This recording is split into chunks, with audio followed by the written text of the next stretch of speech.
नमस्कार। तृणमूल कांग्रेस तार जिला सभापति एवं विधायक नरेन बाबू तार आसल रूप आज जनगणेर सामने तुले धरছে। আপনারা জানেন যে 2021 পর থেকে বিভিন্ন যে আউটসোর্সিং কোম্পানি আছে সেখানে তাদের বেতন কমিয়ে দেওয়া হয়েছে আর কাজের টাইম বাড়িয়ে দেওয়া হয়েছে। 8 ঘন্টার বদলে 12 ঘন্টা 13 ঘন্টা কাজ করা বেতনও কমিয়ে দেওয়া হয়েছে। এবং মোদিজির সরকার কেন্দ্রীয় সরকার যে হাই পাওয়ার কমিটি একটা রেকমেন্ডেশন করেছিল যে প্রত্যেকের কি বেতন পাওয়া উচিত সেটা নিয়ে কেউ কোনো আন্দোলন করে না, বরাবর উনি প্যাচের মালিকদের পক্ষে থাকেন।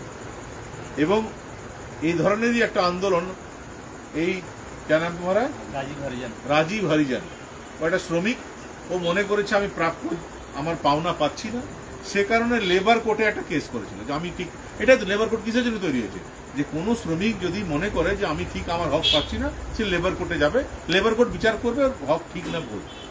ওর অপরাধ ও এটা করেছিল, সে কারণে শুধুমাত্র লেবার কোর্টে নিজের বেতন বাড়াবার দাবি করার কারণে একে শুধু এখানে না এনটিপিএস থানাকে দিয়ে, দুর্গাপুরে এনটিপিএস থানাকে দিয়ে একে আর্মস কেস দিয়ে অ্যারেস্ট করিয়েছিলেন এই নরেন বাবু।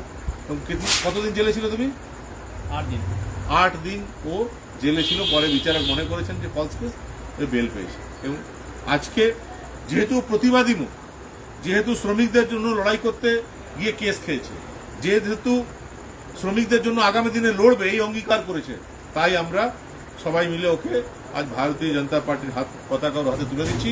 আর নরেন বাবু আপনাকে বলছি ক্ষমতাদার পুলিশকেও বলছি যে আজকে ওকে আমরা আমাদের দলের যোগদান করাচ্ছি।